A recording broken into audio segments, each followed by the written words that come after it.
Okay, welcome to the second day of our study of the psychology of trading, and we're using the book Trading a Zone by Mark Douglas. And Mark has an exercise in chapter 11 of his book called Learning to Trade an Edge Like a Casino.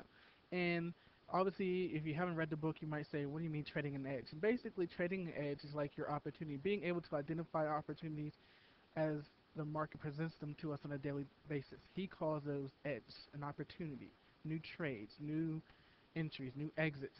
Those are our edges, according to Mark Douglas. And he has a exercise here where it's designed to help train your mind to learn how to interact with the market, and more importantly, to learn how to be a consistent, disciplined trader, to follow your rules, be your rules, and let your rules be you. And so what he's saying here is basically choose any market and choose any stock, and it must be a liquid stock, which means it has a lot of volume, it trades very well, and also has a good daily range, and being aware of any margin requirements. And this is if you were doing it for real. Now, I'm not saying do this for real. I'm recommending that we paper trade this. And there are plenty of stories out there of people. I can't remember the guy's name, but there's one guy who became a millionaire trading IBM. That's all he did, IBM every day. I myself, from time to time, will get locked into looking at Goldman Sachs every day, or Apple, or um, when different opportunities aren't presenting in other markets, I might go in because you want to learn a heartbeat of a stock. But we'll talk more about that when we get to our trade plan. So after we've chosen that market, we basically have to come up with a way that we're going to trade that one stock. So basically, you need to come up with your trading system. It could be a fundamental, it could be a technical, mathematical. Doesn't really matter about what type of system you choose because it's not about the system. It's not about your ability to look at a chart and visually say buy. And it's not about whether or not you make money or you don't. This is about, can you put a system in place and follow that system no matter what, and continue to trade on the next day. So the basic requirements of any system that you choose to follow during this experiment is to define what are your trade entries, where did you put your stop loss, what time frame do you use to identify your entries and exits, how do you take your profits, um, trading in sample sizes, how do you test this system, this trading system, and have you accepted your risk. So when we're talking about the trade entry, he's basically saying that the variables you use to define your edge have to be absolutely precise. You need to say that every time stock Y hits the 20 moving average in an uptrend, I buy. Um, every time MACD crosses over, I buy. Whatever it is, and again, it's not about the validity of whatever it is. You need to come up with your set list of rules, your set list of entry signals that says this is when I'm going to buy this stock. If the market is aligned in a way that all of your rules meet together, then you have a trade. If they do not, then you do not trade. You're trading exactly what you set up to be your entry rules, and you do not trade when they do not happen. The same thing happens with your getting out as it is getting in. People need to have a defined rule. What happens when it breaks the 20 moving average, when it breaks the 50 moving average, whatever it is, you need to have as clear defined exit as you do entry, and that also has a lot to do with profits, especially when the stock is going in your way.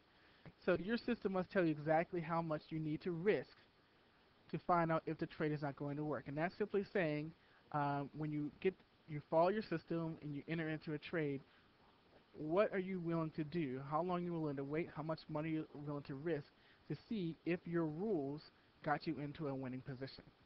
There's always a point where your trade's not going to be profitable anymore, and it's better to take a loss than it is to keep waiting it out to see if the market comes back in your way. Time frame. Your trading methodology can be in any time frame. I use the 5-minute chart, the 30-minute chart, daily charts. Use a lot of charts. However, your entry and exit signals need to be based on the same time frame. If you use a 15-minute uh, uh, chart on a daily intraday basis to get in, you need to use that same thing when you get out.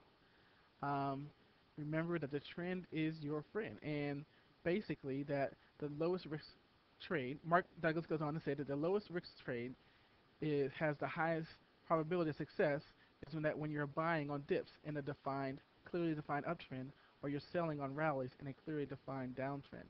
So um, the trend is your friend, but more importantly, use the same chart that you use for your buy signal as your sell signal. Taking profits. This is one of the hardest things because I've been in plenty of trades where I was up and then suddenly I'm getting out, with a lot less profit than what I had. So in a winning trade, you never really know how far the market is going to go in your direction. This is probably one of the hardest skills to develop. Once you develop the right mindset, knowing how to take your profit, take your money and run, know when to fold them is one of the hardest skills to master. Markets rarely go straight up. A normal market moves up and down and retraces.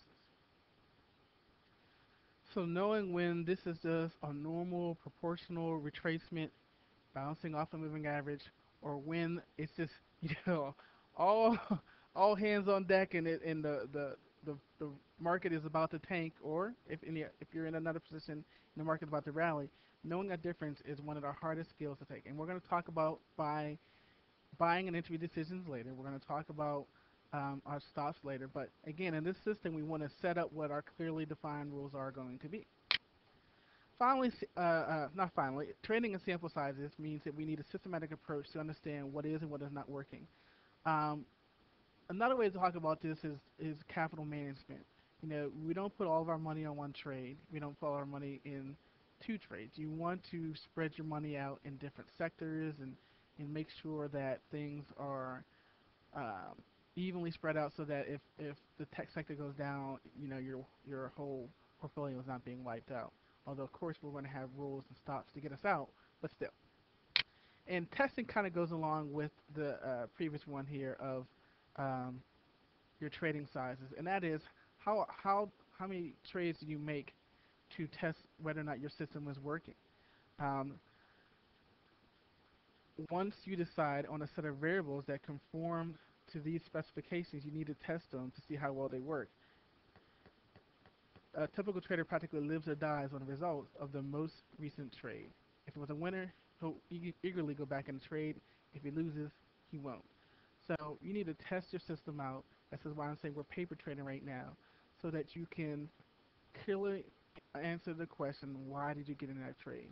And if you can say, this is my rules, then again, you can say that I'm not wrong, my system was wrong, and I may need to test some changes because the market condition has changed. Again, markets go up and down. They rarely go straight up. They rarely go straight down.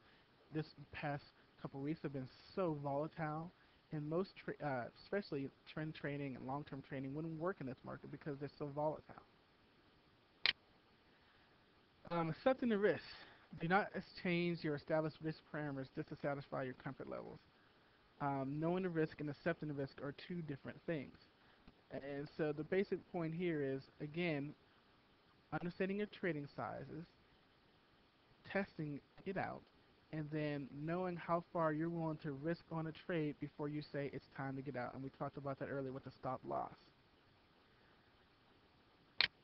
Doing the exercise. The rules are pretty much simple as the purpose again of doing these steps is to help you become systematic, follow your rules, and let your rules lead your trading. Um, so trade your system exactly as you have it designed. This means that you commit yourself to trading at least the next 20 trades based upon the system. Not just the next trade, but the next 20 trades. No deviation, follow your rules. Once you're able to do that, you're beginning the process of just realizing that A, more than likely your system works if you just get the heck out of the way.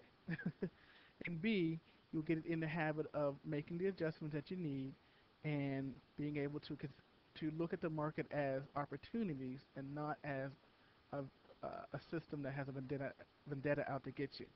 Now we're going to talk next about trade plans, and we're going to talk a lot about the individual parts of this as far as identifying um, buy and sell signals and technical analysis and trade plans. We're going to talk about more of that as we move on from here.